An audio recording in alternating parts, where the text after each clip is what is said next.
Good morning, ladies and gentlemen, girls and boys. Welcome once again to Saturday Morning Cartoons, along with my fantastic host. Once I bring them up on the screen, there's Jerome right there on the right, and there is Rose. I think maybe I ought to unmute you guys so I can hear you. But wait a minute, let me think about that for a minute. Okay, I thought about it. Anyway, there you go, guys. Good morning, everybody. Good morning. Here. How you guys doing this morning? Pretty good. I hear, Chocolate milk. How can it not be bad? Ooh, man, oh man, do I love me some chocolate milk. I am experimenting again this morning. We are live on YouTube as well as our Facebook page. But my chat room alone, I can't see. Mark, when you say you're experimenting, especially with today's topic, aren't you supposed to give us a diabolical laugh? Oh, there you go. Now you got the idea. This is not my show today anyway, which is a good thing. So does that make does that make you my Igor? Sure. I'll try. Sure. Good morning. Okay, now I'm seeing the people popping up this morning. The lovely Cheryl there. Kevin, buddy, how you doing, man? You're up early in Denver. Good grief. Wait for Brady to get in. I know he's from. Maybe I ought to plug in my earphones. Guys, this morning we're doing something, one of our special shows as usual, and this show is going to be based on cartoon villains as presented to us by Jerome. Let me make sure I don't lose anybody because I'm about to plug in my earphones, which I forgot. I don't hear anybody. Say something. Is that better? I don't hear you. Don't. Hey, we lost him. Yeah. You know, I think we're gonna have to, tell Mark to keep his headphones on. Every time he takes them off, he's great. He can, he gets it all fixed with his headphones, and then he takes them off for some reason, and then we lose him again. I think my computer just has a conniption every time I plug something in and out of it. What'd you do, man? Don't confuse me. So Saturday morning cartoons. We got a few housekeeping things that we need to come across. In a few weeks, probably somewhere in August, we're going to be on hiatus. We're going to take a little break. I would like to go to the beach on a Saturday, and I'm kind of the beach kind of guy where, I want to be there first thing in the morning, early. So we're going to take a little bit of a break somewhere in August, probably at the end of this month. Oh, there you go. I see everybody in the room here. I started my watch party. If you guys have not, start your watch party on your Facebook pages there. Mine's up and running. Yeah, cartoon villains, guys. This is Jerome's show today. And Jerome has, I'm about to say Jerome. I don't know, Jerome. I like it, Jerome. Yes, that's his Jewish name. His Jewish name is Jerome. Yeah. Oi, Jerome. Oi, they. Hey, Jerome. Hi, Jerome. Hated it. Anyway, so Jerome is doing a segment on cartoon villains. We all know who our villains are, and each time we focus on an individual topic here, there's no way that we can go through everything that we know is out there in an hour or even 90 minutes for that. It's just too many. So I know Jerome has a list that he's created, and he's going to talk a little bit about cartoon drones. I just heard my voice, and I just realized that was me coming over my phone, so I just turned the volume down. So, all right, so Jerome, explain this to me. What the heck is this cartoon villains thing that you got going on today? Okay, so let me do the introduction here, okay? Heroes do a lot of good for us all. They save us from the tidal waves. They save us from the avalanches, the earthquakes, the meteor that's about to strike us. Wait a minute, we're going to leave that one for this year, 2020. I got that on my bingo card.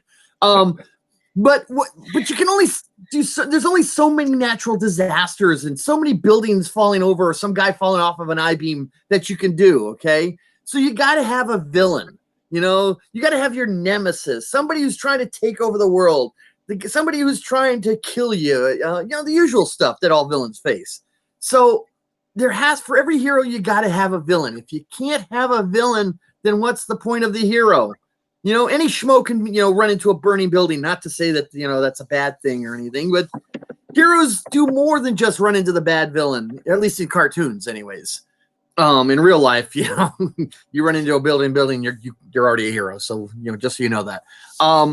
But so we have to have more. The problem is with this show is trying to find not only clips about villains, but realizing that a lot of the shows that we've talked about, they don't have a lot of them don't have a continuous villain. They have the 1 to 2 episode villains. You have Old Man Smithers on the Scooby World.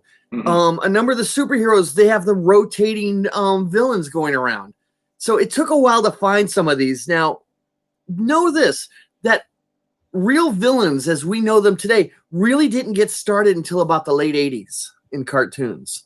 Yes, you had, who's the one from Johnny Quest there, Mark? Dr. Zen. Yeah, you had Dr. Zen, you had the ones from the Super Friends, and a few others, but most of them really got good villains in the 80s and into the 90s. But I've managed to find a few that go back a while. Okay? So, do you have anything you want to add to this, Rose or Mark? Oh, no, I think, wait a minute, let me get you down here. Rose is there. I think you're absolutely correct. If I go all the way back to, let's say, 40s cartoons, Superman, the animated Superman series, had its villains, but they were different each and every week. There are Superman during our era now where we all know who Superman's nemesis is, as well as Batman. We always known who Batman's nemesis were. So there were a ton of villains. I think they bring variety to the table. I think they bring a little bit more character to any show. When you got a bad guy, it might be hard to think of who the horrible, not in terms of scared of villains were, but just the ones that were like, really, you made a villain out of a teddy bear or something like that. Well, that's one thing that's interesting is that when doing research on this, I also went and looked at real life villains. Okay, because I wanted to see how they compared. Because as Rose will tell you, when you start doing research, you start going down a rabbit hole. Okay, that you sometimes you're going, how did I end up here? And I actually started reading about, and I apologize if I offended you. I started reading about the Nazis. Okay, and the Nuremberg trials. And what was interesting is that these villains who were horrible people that did terrible things, they didn't consider themselves villains. Damn them all. Yeah, they thought they were doing whatever. And so that started changing how I was looking at these villains. These villains are not actually thinking of themselves as the quintessential, snidely whiplash villain. These guys thought they were doing something right and positive. And it just changes how you look at the villains totally, Yeah. All righty. So what do you want to start with today? Well, why don't we just start right off with a group of villains, and why don't you run the first one, and we'll talk about this clip on the other side. All right, clip number 1. Clip number 1. There you go.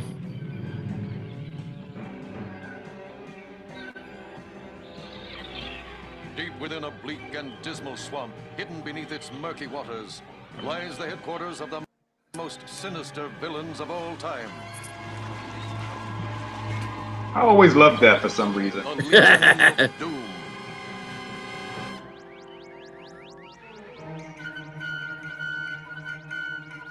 The meeting will come to order. The Legion of Doom is now in session. It is the purpose of the Legion to align our infamous forces against the powers of good and defeat them, leaving us, the rulers of the world. To do this, we have gathered together the 13 most ruthless villains on Earth. The frigid Captain Cold. The sinister mind of Sinestro. The awesome Bizarro and Solomon Grundy. Cunning Cheetah and the super intelligent computer android. Black Manta and Grodd the gorilla. Ooh. The Toy Man, and the humorous but sinister Riddler. The feminine yet ferocious Giganta. I love my Amazons. Scarecrow. He scares me. Not to mention the evil genius and brilliant leadership of myself, Lex Luthor. And he's humble too. Yes, he is. Okay, so let's take a look at those villains. Okay, we had 4 of those guys were Superman villains, 2 were Batman villains, 2 were Flash villains, 2 were Green Lantern villains, 2 were Wonder Woman villains, and 1 was a villain for Aquaman. Yes. Okay. What's interesting is that there was a couple in there that most people probably had never heard of, like the Toy Man and Giganta. Wait a minute, who's Sinestro from? Is that Green Lantern? Yeah. Okay. And Toy Man is not the Flash. He's actually a Superman villain.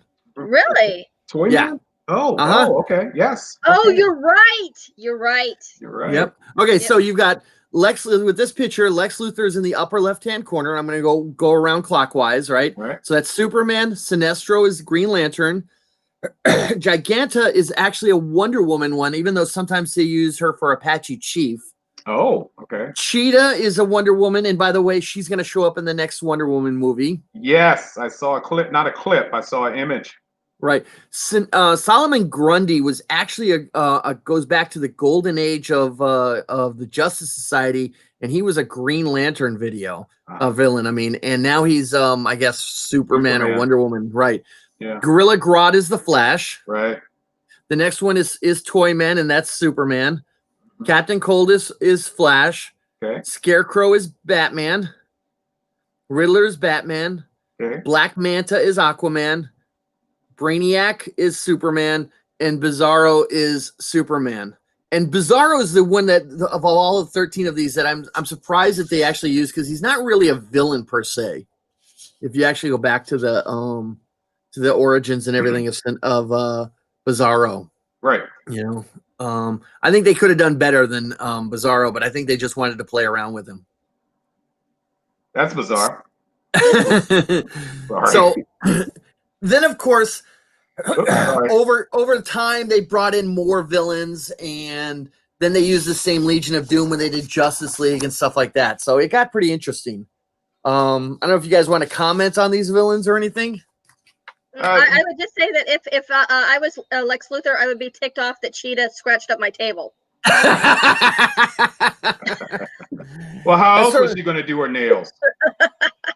Well, I figure that's sort of like carving your name in your school desk. You know,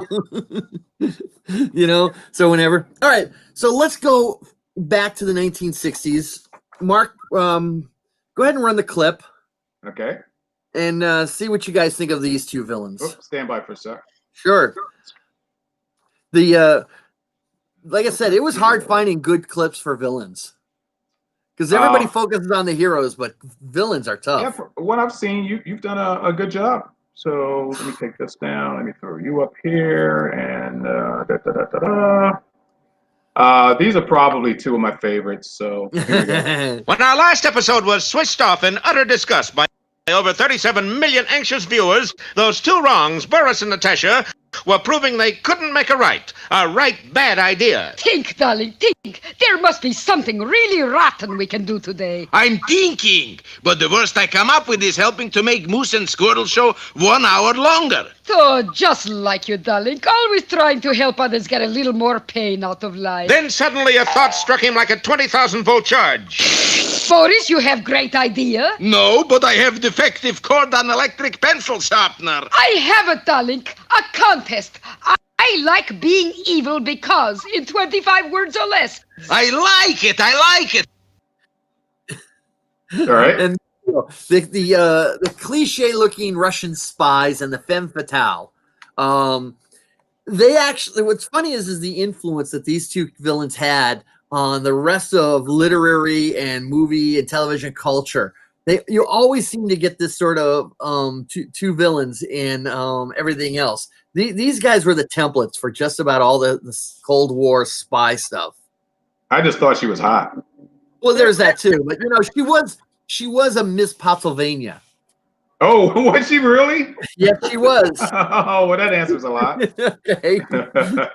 Studied in New York, but she went back and became Miss Pennsylvania. Oh, such Okay. a accredited beauty show. Yeah. Okay. So let's see here.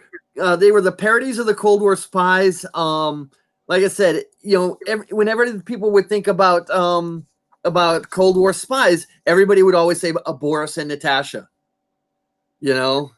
That's basically what they say nowadays. Yeah, Cold War spies. You're right. I can't equate any other villain associated with the Cold War. To be honest with you. I mean, you've got the whole Spectre thing from James Bond. Sure. But even then, they were you still would see them, those spies during the 1960s, other than like in Goldfinger.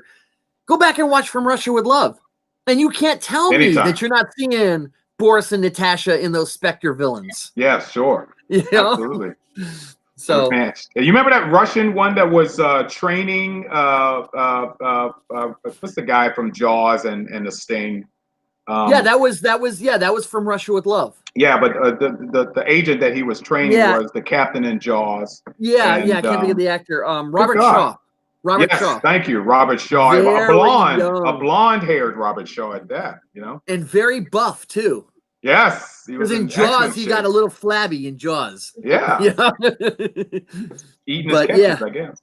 Yeah, but like I said, it just penetrated the culture so much that you look at this, and there's like whole studies and pages on just these two characters. Cool. I got a feeling that people actually sit down and do like thesis papers or something for some sort of PhD or something somewhere. Yeah. Actually, that would make a great. You know what? Robert Greenberger does all of these books on superheroes or nemesis of whatever character and whatever. He needs to do one on villains if he hasn't already. Well, I know he just did a top 50 of the Justice League and the top 100 female of DC Comics, which I got to find. I want to get the top female DC characters because I help contribute to that. Interesting. All right. But yeah, you should talk to Bob. Bob's really, he's not doing a whole lot of teaching right now. So yeah. I talk to Bob frequently. Yeah. So yeah. I know. My next one, I was gonna do Dr. Zen. Okay. For you. That's not on your list for number. No, it's not, and I'm going to tell you why I didn't choose him on this list. Okay. Okay. Is one, we've done him to death. Yes. Every time we talk Johnny Quest, Mark brings him up. Wait, stop. You can't have Johnny Quest without Dr. Zen. Exactly. Did he just insult Dr. Zen? Did he just insult Johnny Quest? No. You sure? I'm sure. Okay. Now, I'm saying is every time we talk about Johnny Quest, Dr. Zen is mentioned.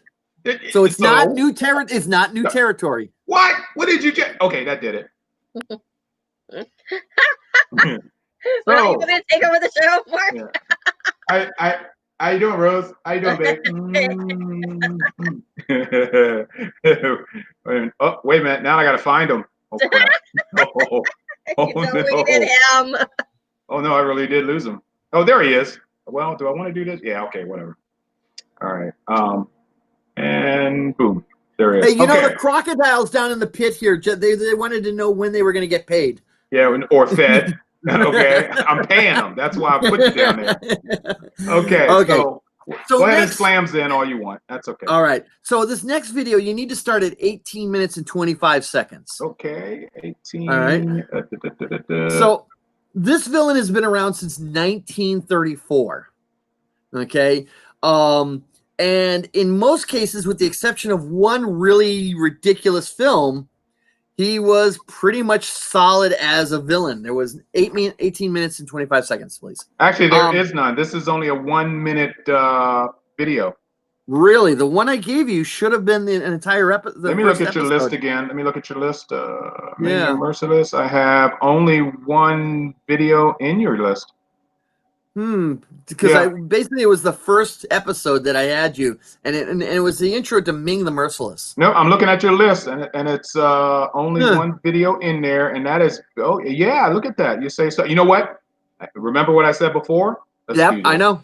Yeah, let's do this. Let's see. No, it's okay. We can talk about him though. Yeah, you keep talking. I'm gearing this thing up for you. Okay, So so Ming the Merciless started in 1934 with the first Flash Gordon movie serial, which was incredibly successful. Okay, now Mark, if you ever get a chance to go back and watch the movie serials of Flash Gordon, they said basically the third episode was the sexiest video of the 1930s you could ever imagine. I gotta find it. Yeah, it had a lot of dancing naked, semi-naked women at the beginning that you just kind of went, this is right at it. So cliched. It became so cliched. It was hysterical. A lot of skin. Yeah. I don't know if that was before or after the Hays Code or caused it, but now was that the Buster Crab one? So is that the Buster Crab? Yes, that was. Now a little side note about it, the hero there, Buster Crab was an Olympic swimmer, a gold medalist Olympic swimmer. And then he also did Buck Rogers too. Yeah. What time you wanted time stamp? 18 what? 18 minutes and 25 seconds. Got it. Oh, okay, good. Now let's figure this out. Yeah, we're having a little technical difficulties, folks. Apparently, the clips I gave Mark either weren't the right clips or we had some problems downloading them. So we do ask that you bear with us on this. Yes, and we do have a solution to that, which I'm experimenting with right now. Stand by. So those also, Mark, can I mention what you talked to me about the Warner Brothers thing from last week? Yes, please. So last week, those of you that were watching, we got a notice that we had violated a copyright with Warner Brothers, I think is what it was. Yeah, I noticed a lot of people are getting those. Yeah, and what happened was we apparently tagged one of their videos and an algorithm kicked in and basically shut us down. Now, we were still able to have the show continue on. We recorded it, and we'll be showing it on the Hanging with the Web show on their channel, which we recommend if you haven't already subscribed to it. We do suggest you subscribe to that channel. Lots of great content on there. Yeah, it is. It's fabulous. Warner Brothers then came back and said, no, we're wrong. Go ahead and keep using it. So Warner Brothers, unlike certain other networks or studios, has come back and allowed us to use those clips. And I think they're realizing that we're just using clips. We're not making money off of it, which is why we post that at the beginning. And we also are basically we're giving free advertising to their content. You know, we're loving it. We're not being critical. We love their stuff. Absolutely. All right, Jerome, anyway. I'm doing this live somehow. I can't advance it unless I bring it up on the screen completely. Yeah, do what you got to do. So I'm experimenting this little process they have here. So bear with me as I did advance it. Did you? What's that say? 1719. I can't see it. Hold on. Yeah, it's real tiny. Let me go. 18, 19, 27. Let's go back. There, 27 is about good. You can just leave it good there. enough. All right, let's try this thing and see how this works. It allows me to access YouTube right through the platform rather than downloading clips, which I like to do anyway because I have more control over it. So here you go, Jerome.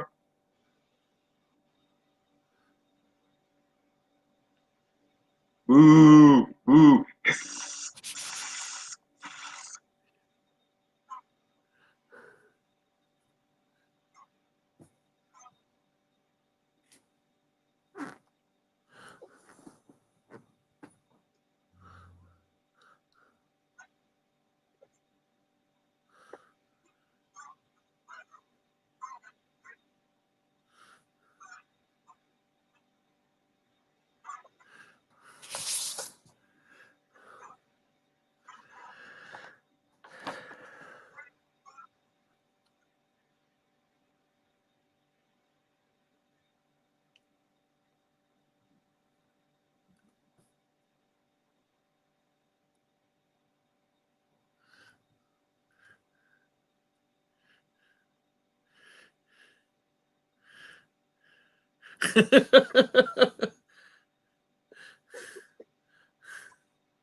She's hot.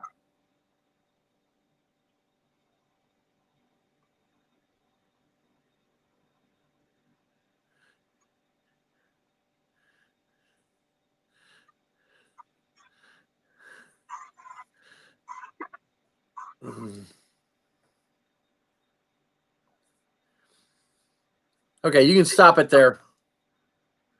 Okay, Cheryl says no sound, but we've been hearing it. So if you guys heard that clip, no problem with the audio. Yeah, I'm sorry? They said on my watch party, they said they couldn't hear it either. Interesting. Very strange. Yeah. Yeah. Well, let's keep going, and hopefully they'll hear the next one. So let me bring this down. Right. So, like I said, with the exception of that horrible movie from the 1980s and the terrible. I mean, it was pretty bad. Let's not kid ourselves. The music was great, but the movie was pretty bad. And the less said about the Sci-Fi Channel's Flash Gordon series, the better. I liked it. Oh my God, Rose! I enjoyed it a lot. I was sad when it got canceled.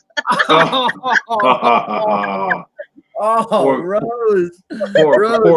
Poor Rose. Oh, Rose! He's been misled. You know, I love bad movies, Rose, but I couldn't even stomach that show, okay? I mean, and I'm the guy who sat through Manos without the MST3K stuff, okay? Oh, God help you. Okay? If I could sit through Manos but couldn't sit through the Flash Gordon TV serials, I think you need to really reevaluate what you like. So, all right. So, obviously, you know, you can't hear from Ming, but if you actually want to hear that and see that, guys, on YouTube, just find the very first New Adventures of Flash Gordon episode. Okay. Was a really good early 1980s serial from Filmation. Really did real justice to Flash Gordon, and the Ming really right out of the 1930s serial. Couldn't ask for a better one. Everything you say that, I think of Fruit Loops. Really? Fruit Loops for Ming the Merciless? No, you said it was one of the cereals. Oh. Come on. Okay, you got me on that one. Point one for Mark. Okay. Yeah, you guys should have seen Mark before the show. He was on fire. Yes, he was. I was singing like crazy. So the next one is one of the all-time great villains, but he came to the show kind of late. He started in 1983. And to be honest, until the late 90s, most people didn't know a lot about this character's past, why he was a villain, why he was this arch nemesis. So this next video, go ahead and run anytime you want to. It's just a compilation of clips of this character. I couldn't find anything that's really, you know, villain clips for him, even though he's one of the greats of all time. Yes, he is.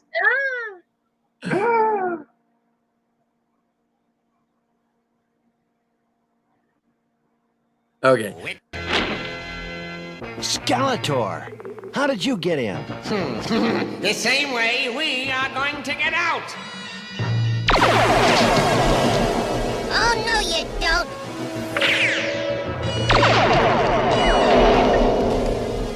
When you can move again, you can tell your people, if they want Prince Adam back, send He-Man to get him.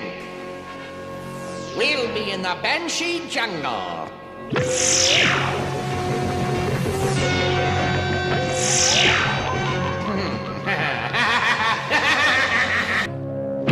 Out of my way, beast! It's the sorceress, you boob! Petros, he's someone I could almost respect. Stop him, you fools! Just as I suspected. Hollow, you metal-munching moron! Why do I surround myself with fools? Even the robots are smarter than you. They should call you Wimplash. Come, you fools! Too late, fools! Curse you all! Fool! You blundering fool! You're all fools if you think you can stop me! Dolts! Half-wits! Bunglers! You can stop it whenever you want, Mark. You couldn't even beat a motley group of gnomes! The fool traded it to me for Eternian silver. Okay. Yeah. So I was expecting he was almost like a Dr. Smith there for a minute, you know, with all his little analogs on, you know, you bumbling boob and this and that. Well, if you've watched, those of us that are, you know, I mean, I went back and watched when we did the He-Man episode. on this show. I went back and watched a couple of the episodes, and Skeletor is actually a pretty bright guy and a pretty good villain. The problem is his henchmen are horrible. You know, that's really his problem. He's not really good at hiring henchmen. You know, he's got like one, or I mean, what's her name? Evil Lynn is pretty good, but even she's kind of bumbling. You know, now.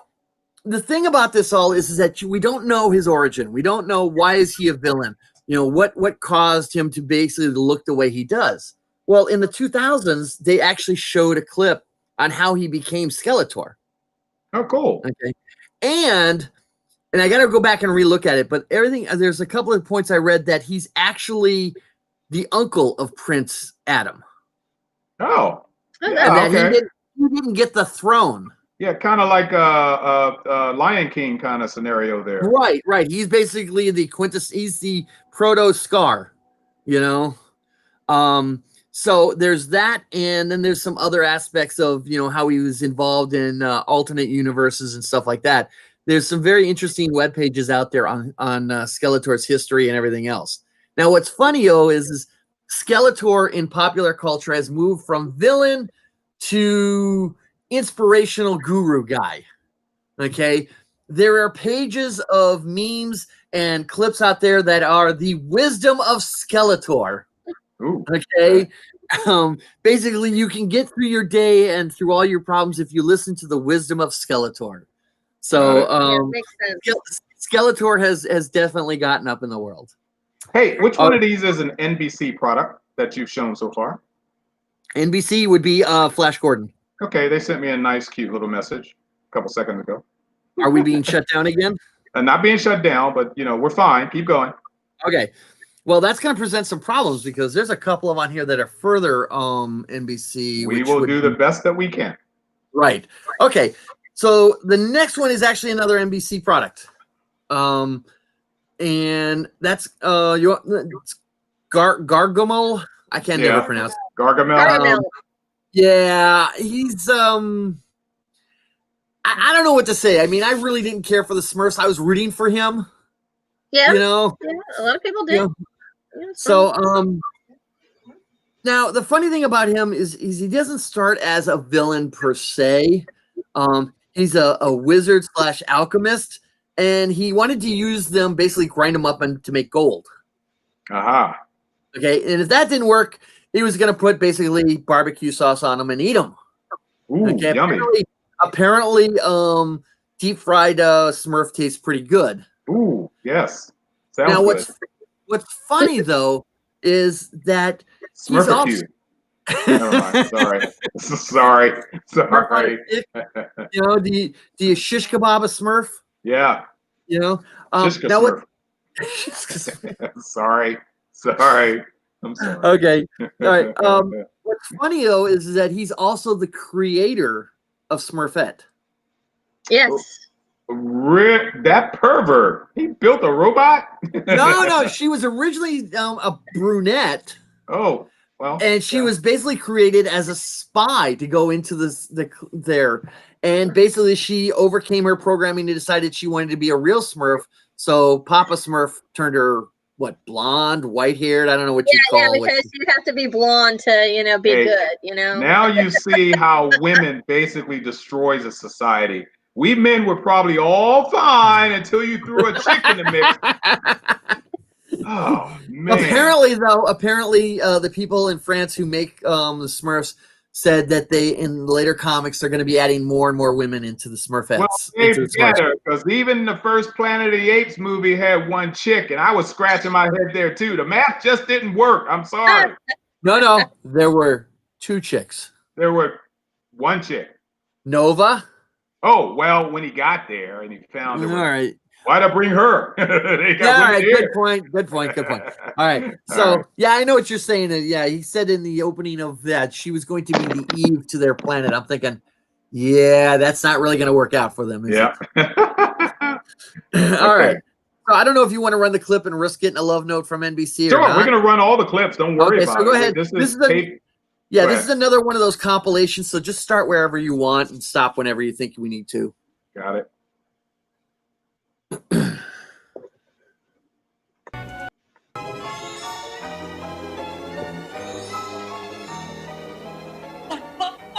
this place? You're in my magic mirror, you rotten, miserable little smurf. Hello? Hello? Gargamel! Oh, Smurf is me! Oh, let me go, you dumb wizard! Well, well, well, my first smurf. Ow!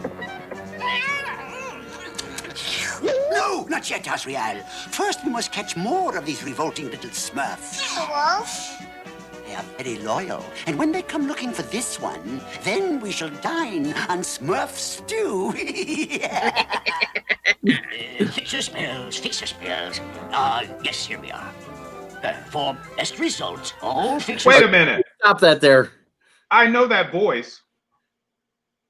Who, Gargamel? Yes. All right, hang on a minute. I'll look him up. Listen for a sec. spells should be cast in absolute quiet. Well, there's always plenty of quiet around. Papa Smurf! Papa Smurf! That's Dick Dastardly. I don't know. Maybe. Hang on a second here. That's what I was hearing there. So, just so we can. Cartoon series. Speaking of Dick Dastardly, have you seen the new Scooby-Doo movie yet, Mark? Yeah, I heard about that. No, I have not. But we had great fun with Supernatural, didn't we? Yes, we did. Yeah, so I have to do that. I'm serious. I'm looking. Hang on a second here. Yeah, if it's taking you too long, just keep going. We can look that up at another time. Yeah. So apparently, you know, as Paul you heard, Winchell. Paul Winchell. Yeah. Yes, the cartoon crew can no longer comment in our chat box, but they're commenting through the message system. Yeah. Here. So Cheryl just said Paul Winchell is the voice of Gargamel. Okay. So anyway, so as you can see, not a super scary villain, but for basically kids that are maybe 5 or 6, kind of scary. Right. Okay. And so anyway, we'll move on. So in the 1960s, there was this show that people on this show love called the Thunderbirds. Yes. And so if you remember on the Thunderbirds, they had this guy working for them whose name completely escapes me, but his brother was a villain. He was known as the Hood. And we'll get into him in a second. So go ahead. Like I said, another one is just this one. Next one is just a compilation of all of his failures. Yeah, always give me a little bit of time. Yeah, I know. To set up. No, that's fine. It's my fault on this one. That's all right. I'm going to be ready for you in a sec. So just keep going. So let me just say this: the Hood's main goal throughout the entire series of the Thunderbirds was to get the secrets of the engines that powered the Thunderbirds. They're atomic engines, and he wanted to get them for himself because basically that way he could do probably a faster getaway or get into the banks real quick or whatever, you know. But that was his goal. He had some powers, and we'll talk about those on the other side. All right, ready? Yes, go ahead.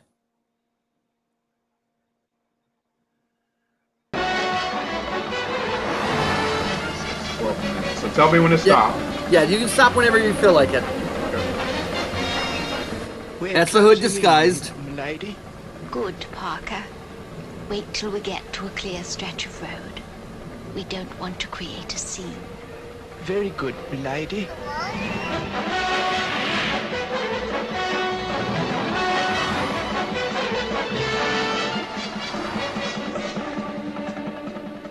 Go ahead, Parker. Yes, milady. Hello?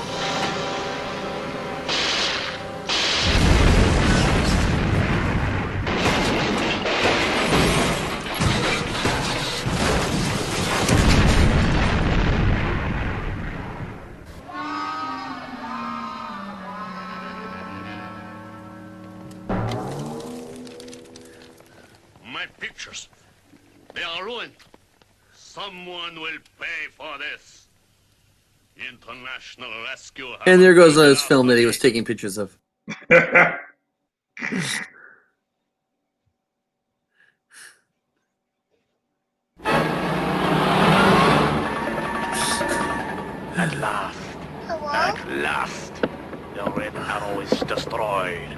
In a few short hours, the gold will be mine.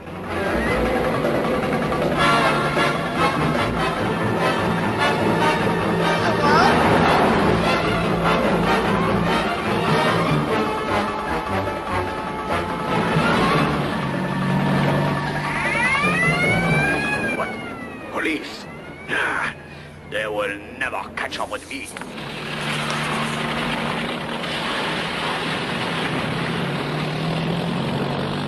Proceeding along Highway FR in pursuit of van registration number OMC 119. All right, we good? Yeah, we're good. Basically, so you know, the reason those cops were there is the bridge is out, and they were trying to warn people, and he ignores them, and off he goes. Okay. Oh, I just have so much admiration for that show as a whole. It's just what they did. You and me both. Yeah, and he had mind control powers too. You know, that he could control his brother from a distance and everything. Yeah, his eyes glow, and I think I got a picture. Yeah, they glow red. There you go. They were originally red, then they went with the yellow. Sure. Okay. The red works, I think. So, which was funny is that they also used him as a villain in the Thunderbirds movie. Yes. That live action movie, and he was played by Ben Kingsley. Yeah, which I have a feeling Ben Kingsley probably had a mortgage payment or something to do. Yeah, I think he actually wore this outfit too. It was close to it. Yeah, I thought I saw him in one of those outfits. But yeah, Ben Kingsley was the Hood. Yeah. Okay, so so the next one, what's that? Was somebody said they were laughing? Oh no, so that's something else. Never mind. That's from a different one I got. I got like 3 different commentary coming at me. Oh well, that's good that you got them coming at you. So well, it's through the messengers. You know. All right. So anyway, we've been knocked off of YouTube. Okay. Well, we'll keep going. We'll keep going, and you know, whenever they knock us off, we usually when we record and we put it back up, they upload. Yeah. And, okay. So go ahead. On the next one is another one of the cliches right out of Perils of Pauline. Is our favorite Dick Dastardly. Okay, so go ahead and run that one if you can, and I'll talk about it while you're setting it up. You know, if Dastardly wasn't trying to stop everybody else, he could actually win a number of these races. Right.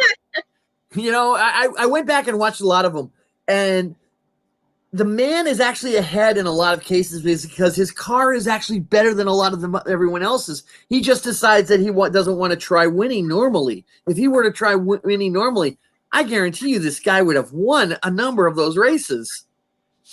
You know?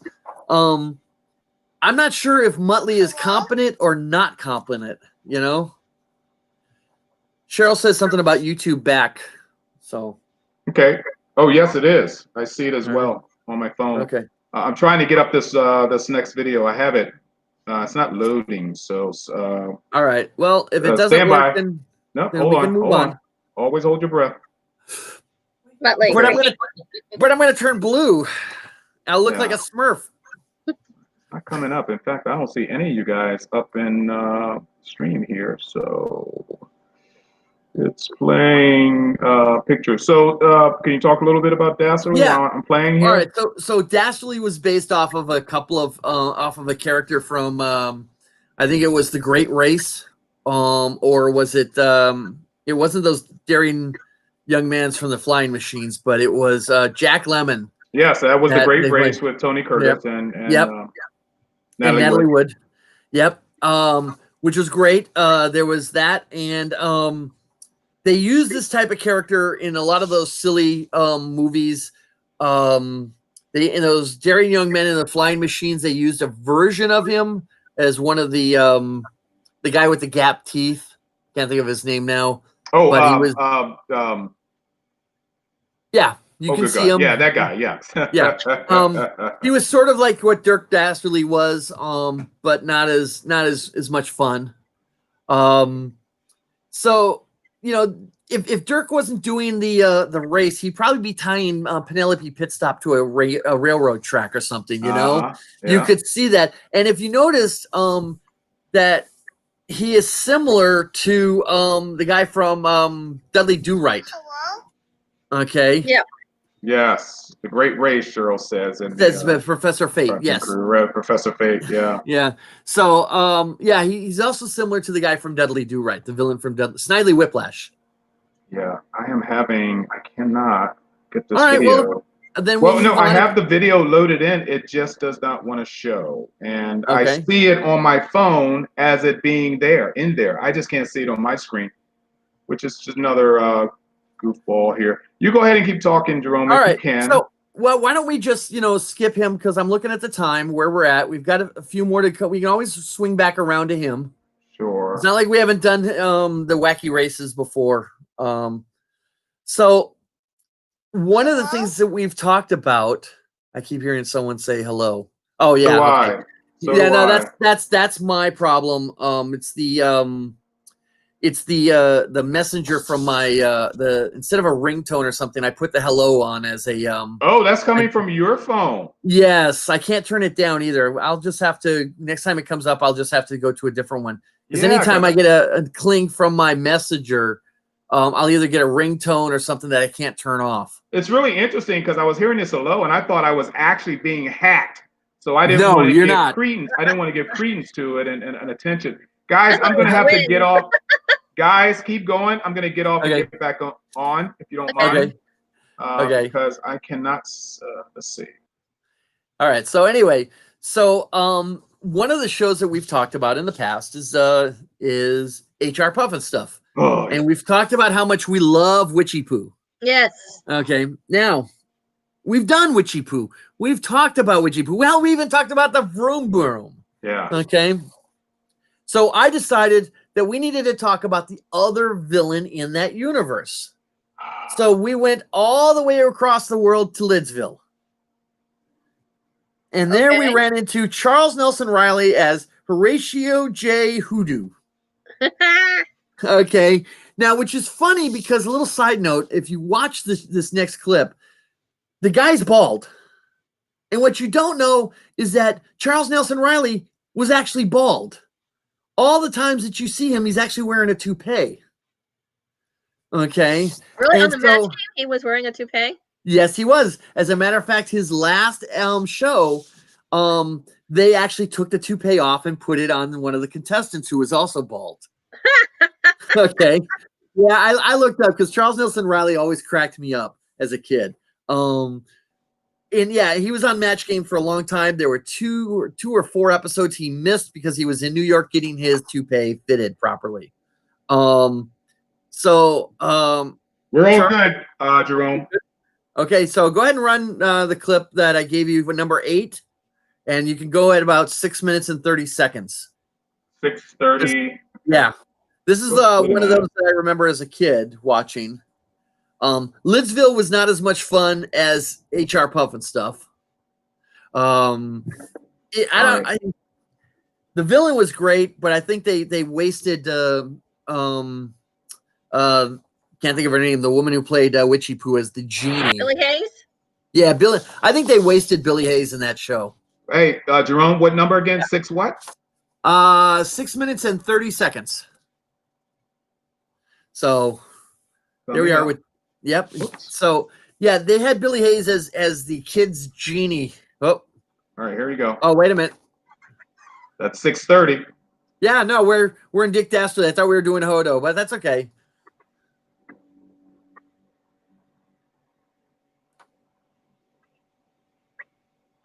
I love Muttley. Everybody loves Muttley.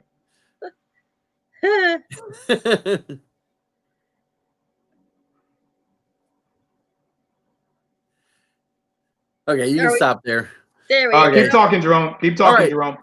So obviously Dick Dastardly is very Wile E. Coyote. Things happen to him and he manages to go on. He's just not buying from Acme, that's all. So in Lidsville with Hoodoo, if you can go to that number 8 clip, please. Yeah, stand by. I can't move. Yeah, that's the one I wanted. That's the one I wanted you to do at 6 minutes and 30 seconds.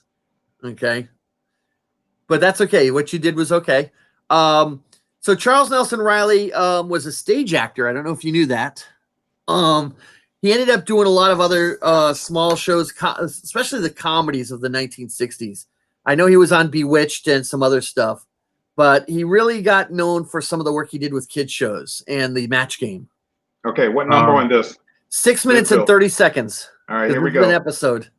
I got So it. go ahead and run it. When I got it. So Yep. 6 what? 6:30. So yeah, this was a really weird show, more so than whatever a lot of the others that they've done.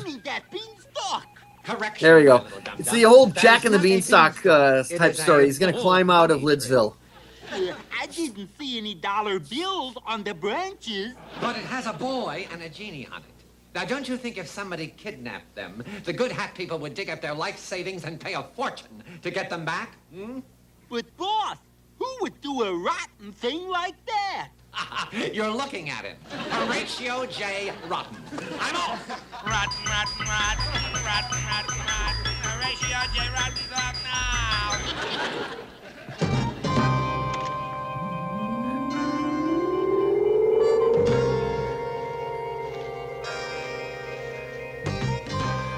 Master, you see any giants yet? Of course not, Weenie. Now why don't you come out of the ring? There's really nothing to be afraid of. Oh no! Look! Beanstalk at 3 o'clock. Oh, and there's the brat. Oh, joy, I'm going to be rich. Rich. Climb, Master, climb! Oh, look! Uno is coming! Careful, Mom. Gotcha. You can't escape. Oh, come back here, brat. You'll never get me. No, I'm the only escape artist here. Now get in this catamaran, brat. What am I doing? I'm a magician. I'm asking you nicely once more. Surrender or I'll turn you into a butterfly. That's asking me nicely. You'll never get me. Oh, no? Take that. Bravo. Oh, no. Ah, come here, my pretty. Let me add you to my collection. Hoodoo! You absolutely killed me. Cha-cha-da-cha-cha-da-gee, sailing along with butterflies. Okay, you can stop it there.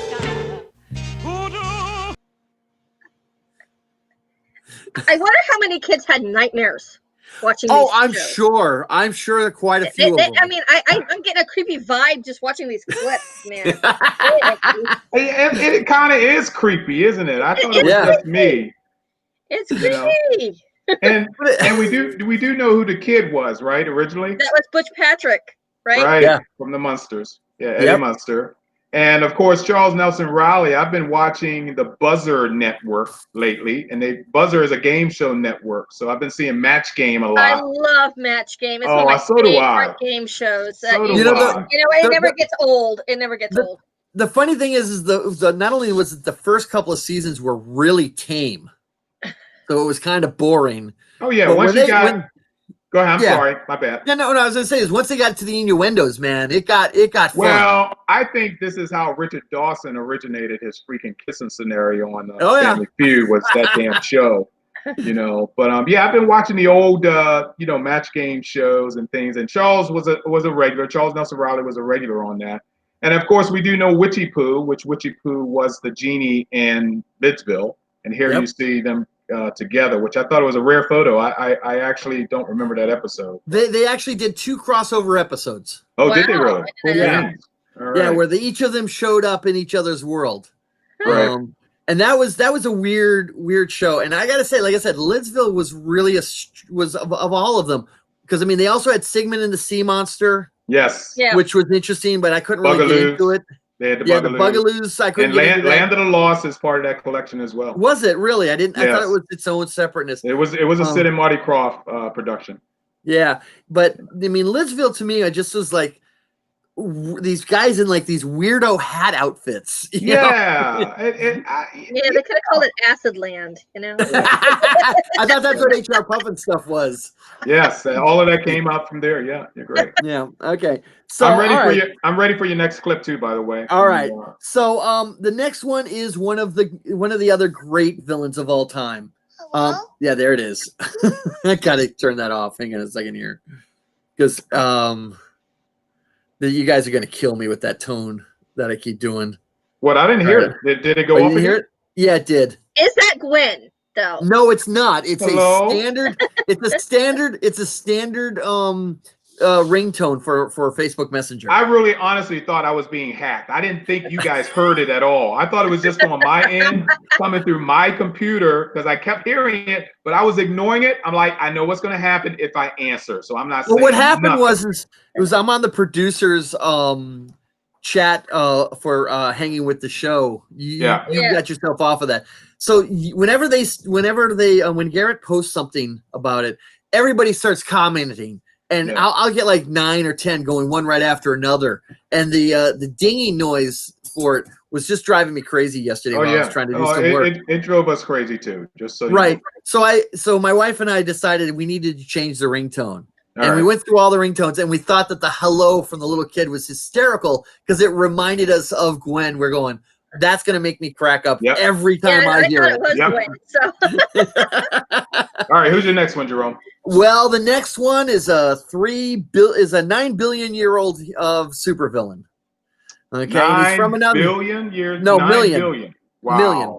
Wow. Yep. Oh, million. He's been fighting with the heroes on this for 9 million years. So why don't you go ahead and run the clip, and then we'll talk about him and all the uniqueness of this great villain. Well, every time you say billion, I was kind of Dr. Evil. You were doing Dr. Evil.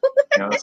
$9 million. Oh, Transformers. All right, there's no start time. There's no start time on this. No, just go ahead. It's a very short clip. Man in these parts, if you hurt me, that had to you'll hurt. suffer for it. Hurt you, Mr. Burger? I want to help you. It pains me to see a man of your obvious brilliance deceived by Autobot propaganda. Autobot propaganda? You see, you are so brainwashed by it that you don't even suspect that they are evil and we are good. Oh, the power of public relations. Do you expect me to believe this? Not yet. It is hard to tear away the veil of ignorance. But if I show you proof, would you use your power and influence to help us? Suppose you are telling me the truth. What's in it for me? All that you survey, the entire city will be yours. First, you must prove that the Autobots are evil. I shall. Dirge, take our friend home.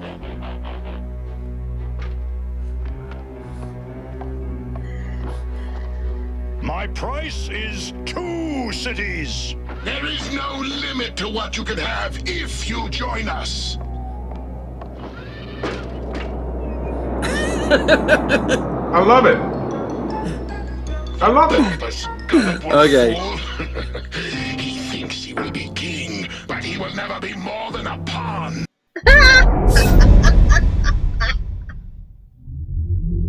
It's freaking awesome. Okay, so there you go. That's Okay. it. Okay, so let's talk about Megatron and his history. Megatron was not originally a leader. He was what they called a field commander, created by the Decepticons. Okay, and then apparently they made him too well because he ended up taking over the Decepticons. And what ended up, ironically, is Megatron is actually responsible for the creation of Optimus. Not directly, but kind of indirectly, right? Right. He shot the bot that later became Optimus. So he was the bot that shot the bot that the bot shot the bot. Yeah, whatever. Yeah. I got it. Okay. I just let you know I'm on top of things. You're on a roll today, man. Yeah, he's been up to way. Mark, you need to take a nap today, okay? I plan on it. I've been up since 1:30, so yeah, okay. Okay, so Megatron has been around in various informations. He was first Megatron, then during the movie he became Gravitron. Right.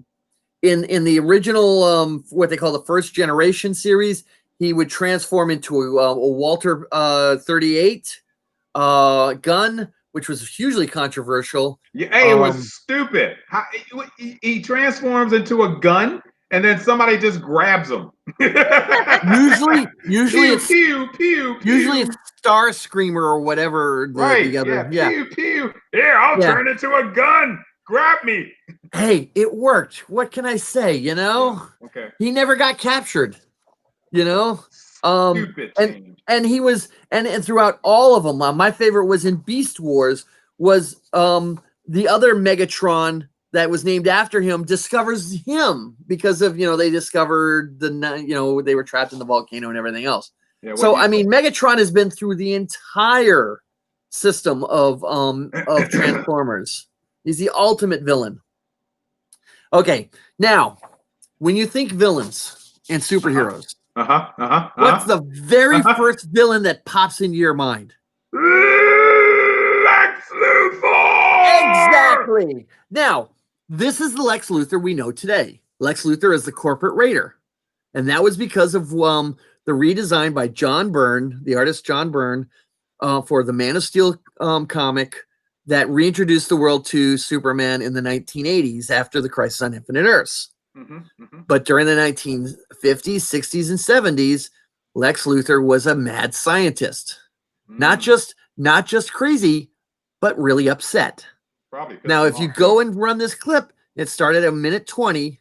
You're going to see why in the 1950s up to the 1970s and into the very early 80s, why Lex was always mad at Superman / Superboy. Alrighty, we're going to skip a lot of pretext or whatever. You're going to see what caused this animosity between them. Okay. They were childhood friends. Yes. Okay. And here we go. In that case, it's my turn to surprise you. I'll show you how Superboy expresses his gratitude to someone who saves his life. With lightning speed, Superboy gathers the useless junk from Luthor's shack and creates a modern experimental laboratory for young Luthor. Wow. I love it. It's incredible, Superboy. There's everything I'll need to become the world's greatest boy scientist. I hope you enjoy it, Lex. And thanks again for saving my life. Later, as young Lex Luthor embarks on a fateful experiment. With this chunk of kryptonite I removed from the gully, I'll be able to repay Superboy for this wonderful lab. There, I've done it. I've created a kryptonite antidote. Soon Superboy will be totally indestructible.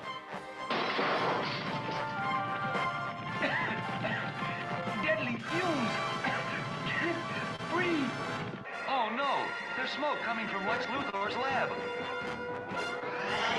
My super breath will extinguish it. Lex, are you all right? You rat! Your super breath destroyed my lab and blew the gas fumes at me, causing my hair to fall out. But it was an accident. Don't There you go. worry. You can stop there. Of my genius. Okay. Now you'll never have this kryptonite antidote I invented for you. Wow, look at that hairstyle. So Boy, there you you go. turned on him real quick, man. Well, because he made him lose his gorgeous locks, which I thought I'm like going, okay, you're the greatest chemist there is, and you can't reinvent Rogaine. Yeah, yeah, that is true. He's so brilliant. It's like hair. So John Byrne decided that in 1985 when they redid Man of Steel, the mad scientist trope had just been worn out. What was the scariest thing at the time? And this was during the time of the corporate raider. And he decided that Lex Luthor as a corporate raider was actually scarier than the mad scientist. Wow. And if you think about it, it is true, And he's been the mad scientist ever since. Yeah. So that's Lex. Now, yeah, we have one more to go. Yes. My personal favorite. Yes. I have to agree with you on this one, buddy boy. This is my personal favorite. And we've seen this character, Rose. You're gonna know him the moment you see this. You can. By the way, we're gonna start about 10 seconds in. I don't want to go through the credits on this, Mark, so you can do the setup. Okay. Right. The problem is this. Okay, this character has been around since the 1930s, and there's been various incarnations of him done, up until including and I'm gonna give you a hint, Heath Ledger. Okay, and Joaquin Phoenix, and quite frankly. And she says unavailable again, Cheryl. Yes, said. I saw that as well. Okay. All right. So what do we see here? We see that one person doing voice acting has defined this character more so than any of the other famous people. More so than who was it in the 1960s, Mark? Cesar Romero. More so than Caesar. More than Jack Nicholson, Heath Ledger, Joaquin Phoenix. Who was it in Suicide Squad? Leto, Jared Leto, whatever. Mm-hmm. Yeah. This was it. Mark Hamill, the quintessential character. Roll that beautiful footage.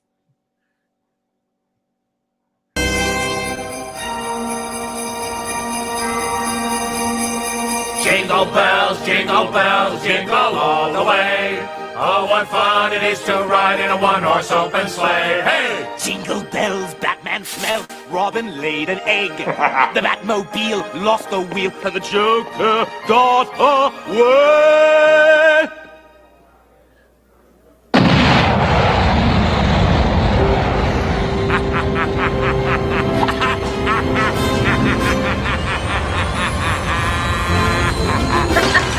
Crashing through the roof in a one-horse open tree, busting out I go, laughing all the way.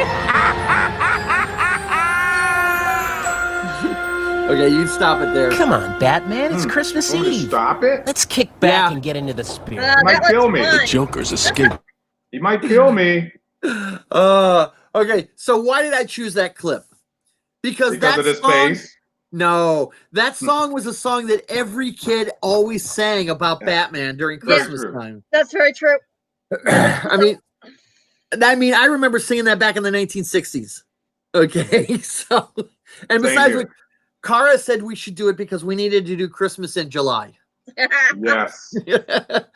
Now, this is, I mean, there's whole papers actually written on this villain. I've actually seen academic papers on the Joker. What his neurosis and his insanity is he the flip side of Batman? I mean, just whole aspects of this character that he has penetrated so deeply into our culture. It is fascinating. You know? I don't know what you guys have to think about him, but he's one of my favorites. You know, he's just probably one of the greatest villains of all time, you know? I have to admit, yeah, he is. I mean, you can portray him as comic and scary, and you know, I mean, you know, he just runs the gamut. You know, I can see how papers can be written on Joker alone. You know. Yeah. He is definitely a best friend you don't want to have, because you don't know when your life can depend on whether he's serious or whether he's funny. You know, both ways. So it is a great character. Now, on the side note, in the when the Batman the Animated Show, he got himself a girlfriend. Harley Quinn? Harley Quinn, his former psychiatrist. And so what happened here is that for a while, people were misinterpreting that. People were misinterpreting that relationship. You would see T-shirts in the 1990s and in the early 2000s said, "Forget whatever, I want a relationship like Joker and Harley." And finally, some people started going, you do realize she's in an abusive relationship. Yeah. And that's when Harley started making the change, and Joker got a little more murderous as she left. Yeah. So, but she had lost part of her mind too. So even though it was an abusive relationship, I don't think she was really keen to it. She thought that was part of the relationship between her and Mr. J. Well, you know, he is the ultimate bad boy. You know, I am the knight. I just want you to look at my chest. No, forget it. You know, girls get all the fun. It's my turn. Anyway, So that's the list of villains. We're done with the villains. Hey, you did great, man. It was a great list. There are more villains out there to talk about. We could probably do another one, but I'll tell you, it was hard to find some of these clips. Yeah. Well, you did a good job on it. And, you know, it's if I could think of other villains, I'd have to start off with probably every superhero that I like. Yeah. And then work from there, you know, because there's always a yin and a yang. With even Rocky and Bullwinkle had, you know, their yang, which was these two. And the thing about the villains is the superheroes are easy to do with the villains. Okay. Yeah. Because you are, like you said, yin and your yang. Okay. I mean, you know, and they're easy to do. But all the other shows, it was villain of the week. It wasn't a consistent villain. And that's what I was looking for, was more consistent villains. You know? You do have a volume control on that damn phone, right? Not for this notification. I actually tried turning it down instead of changing weird. it. Yeah. Okay. So, all right. Hey, Cartoon Crew. So we've been slammed a couple times by networks, by studios, but that's just how it goes. We try to get through our show, and then we ask for forgiveness after the fact. Because we don't do this for monetary value whatsoever. I've always stressed the fact that we're trying to market or be a part of the marketing of whatever studio, whatever show. So we're actually helping them out. We're not getting paid to do this. So yeah. Plus, this is an educational, informative. That's right. It's educational series, so. And it's informative. Can you imagine any network who wants to do a 1-hour special on whatever, and then have to notify each and every owner of a clip that they want to show during their, it's crazy. That's why networks and studios have really big legal departments. Oh, of course. Yeah. They can probably pick up a phone. What? Oh, Dina says something that Dina. Oh, that Dina. Yeah. That hello comes from Sherlock. That is the voice of his little sister. I don't know. I didn't see her, but I'll move it further away from us. So, Mark, do you want to talk about tomorrow's show? We got a lot to talk about. Yes. All right. Look, everyone that's watching right now, once again, thank you for joining us each and every Saturday, even through our technical difficulties, which we seem to always manage. Tomorrow, we're going to have a special show at 2 o'clock, and I am asking people to join in. And this is basically because the majority of our friends, all three of us here, is from the convention world. And we've met them through conventions. We've met them through conventions via Facebook and so on and so on and so on. And what we're doing tomorrow is we're going to do a special show on your convention experiences. So we ask that you share within reason now, okay? You're interesting. And I really will want to emphasize interesting, because I understand how, people can be a little long-winded with their storytelling, and that includes us as well. But we want to try and get in as many people as we possibly can on convention experiences. So what you want to do is contact Jerome or Rose or myself to get a link to come on air, to literally come in front of a camera. So you need to have a camera and a laptop or a computer, whatever. And we want to put your face on the screen. And tell us a little bit about your interesting convention experiences. One of the other things that we're going to be doing during that show is we're going to be showing a few clips. Good God, Rose, all the damn clips look like they were of me. Yeah, I got them right. Yeah, I did. Well, it's like, okay, so I'm definitely going to add to that collection. And I'll send you a couple of clips. I got a couple that I did when I did some costuming. Yeah, I want to also make a special point, and this is a personal opinion. All of this virtual convention things that's been going on across the gambit. Everybody, Wizard World, GalaxyCon, Virtual TrekCon now, who are doing all of these quote unquote meet and greets and interview sessions on a computer now. Personally, and this is where the personal opinion comes in, they bore the hell out of me. And I realized that even at conventions, I wasn't sitting in listening to an actor, because there's stories that I've heard a billion times around since I traveled to Gambit, at conventions. One thing that I didn't notice, and I watched what did I watch? I watched a virtual TrekCon thing that I think happened last night or whatever, and it was a Galaxy Quest. Not Galaxy Quest. What's the show that's on now? Orville. It was an Orville panel. And okay, I watched as much as I possibly could before I had to turn it off.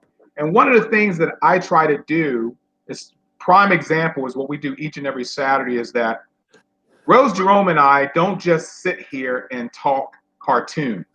We show you cartoons as well, whether in video format or in still format. And I think that brings a little bit more interest to the show, showing to our customers that you're just not watching our mouths move, okay, and listening to things that we can't. I mean, if Jerome were to say, "Hey, Mark, do you remember the bad guy that was against Huckleberry Hound?" Well, good thing we prep these shows because I've done my research, and voila, I will have a picture of the bad guy, okay, who was nemesis to Huckleberry Hound, not just talking about it. So this is what we're going to try and do tomorrow too. So even though we're having a show on convention experiences, we ask that you all, many of you as we can possibly get on, come on, share your good, bad, what do we call it, Rose? The good, the bad, and the ugly. The good, the bad, and the ugly. The good, the bad, and the ugly of your experiences, if you have any. You may have a good, may not have a bad. You may have a bad and may not have a good. You know, just tell us. We just want to run the gamut of our experiences in the convention world since we don't have one this year. We don't have a convention world this year. It is a dry year. Okay, it is a dry year. I actually don't know what was the first convention this year. We're talking back in January. My first would have been in April, and that was canceled. My first was going to be in January, called Aresia, but I canceled it due to financial issues. Oh, I see. So it had nothing to do with COVID. It was just canceled. I ended up going to one 2 weeks before the whole COVID thing. Well, COVID had already started, but it was like in the beginning of it. And I went to a local show in February, and I'm really glad I went because I didn't realize at that time it would be the last one I'd get to go to this year. Yes. All of my shows that were rescheduled have all canceled until next year anyway. So I actually have plane tickets that I can't use now. So the virtual cons, they're fine, they're okay. If some fans need to think that they want to see their stars, their favorite actors or whatever, and the only way they can do it is via their computers, their video screens. That's all well and fine. We've been throwing a little bit more interest in anything that we do. Prime example, like I said, Saturday morning cartoons. And of course, Cheryl says she went to Farpoint in February. Yes, wow. Yeah, that was probably the last of the minor ones, the bigger ones. I'm not gonna say minor; they're major, but in terms of size, occupancy. So tomorrow, share your convention experiences. Come on, we're gonna ask you questions. Okay, so it's not like you have to start out dry. We have questions. We have categories that these questions are in, and we're gonna put them to you. They're gonna be simple. Some multiple choice answers too. So that's tomorrow at 2:00. The three of us are gearing up. We're calling out friends that we know that's in the convention biz to come on and kind of share their experiences. So there we go. Here's what else you guys got? What's that, Jerome? I'm going to send you a link right now. Okay, Jerome's going to send me a link. It'll probably start off with hello. No, it will probably. Isn't there? Aren't we going to be having? Isn't HWWS having a con coming up, like a showcase or something? I think they know it's musical that they've been doing. I'm clicking on Jerome's link here now to see what this is about. What the? Oh, it says picture gallery recovery file not found. Really? All right, I'll copy it. I'll copy it and I'll send it to you. Okay. File not found. Okay. In terms of HWWS, I'm not sure what they got coming up next, but with their success of CyberCon, I'm sure they're going to want to do it again at some point. But I'm a little burnt out. Well, I just really didn't hold a lot of interest in watching these online convention experiences. I really didn't. It's nice to see some celebrities pop up on the screen and everything, but didn't do anything for me personally. So we're doing something different where we're giving you the mic, we're giving you the microphone and having you share. We want to hear about like your experiences and what you really love about the world of conventions. It's just it's not just celebrities. There's a lot more to it than that. And absolutely. And I am missing that so badly right now. I'm missing hanging out with my friends. It's been very hard. It's been very hard on me, and it's like I have nothing to look forward to because I used to go to 3 or 4 shows a year, sometimes more than that. But lately, I've been doing about 2 locals and 2 big ones, and it's not happening. Yeah, I miss hanging out with my friends. I miss You know, I'll tell you, I miss hugs. You know, I would get all these hugs from my friends, you know, and everything else. It's a whole new world. We're going to discuss that, of course, tomorrow. With everybody. It's a whole new world, and it's going to be nice to hear what people think next year when 2021 comes around. What they hey, Jerome, you scared me with that picture, man. You know, I was so Cara was the Swedish chef because she doesn't have a head on. It was a masquerade for the World Science Fiction Con, and it was called Beaker the Vampire Slayer. And I made that head right there. I was Beaker, and I'll explain it during the show tomorrow what that whole thing was. See if anybody can find it. That was really scary. You showed me, and I'm trying to actually find a way to grab it. I know I can, so let's see that. It was the result of a morning breakfast with what was called the Costuming Guild up here, and a month after that science fiction convention, the Democratic National Convention was held in Boston. So we had to have the Count kill the president. The Count? From Sesame Street. That Count. Yes, stupid me. My apologies. We had Rizzo the Rat. We had Sam the Eagle. We had Miss Piggy. We had who is it? We had Fozzie the Bear. Rizzo the Rat, by the way, was the president. We had and who was the other one? Pepe the King Prawn. So we won an award for the heads that we did. Yeah, Cheryl, thank you, dear. We're definitely going to have you on the show tomorrow. If anybody has already eaten their breakfast, my apologies for what's on the screen right now. Jerome found it in his best interest to send this to me. I want to reassure you all that it was not in his best interest. So, but we're gonna look at it. I just like the chick on the right. You know, that's the only thing that interests me right now. And you're half the size you are. I see and just so you know, that's the weekend she moved in with me. Ooh, man, what was she thinking? Good God. Trust me, she was getting away from a horrible ex-boyfriend. Well, I'm sure the hair. You had more hair. Yes, I did. I had a lot more hair back then. That was, 20 odd years ago. Yeah, I'm sure the conversation was really interesting. We thought about doing the Swedish Chef, but we thought Beaker was funnier.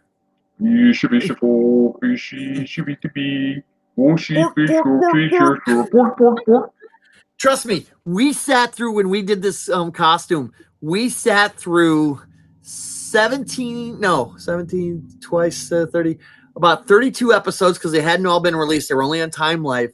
We watched a whole mess of movies. By the way, if you ever get to see the opening to Muppets in Space, where they do a morning aerobics to Brick House, she's a Brick House.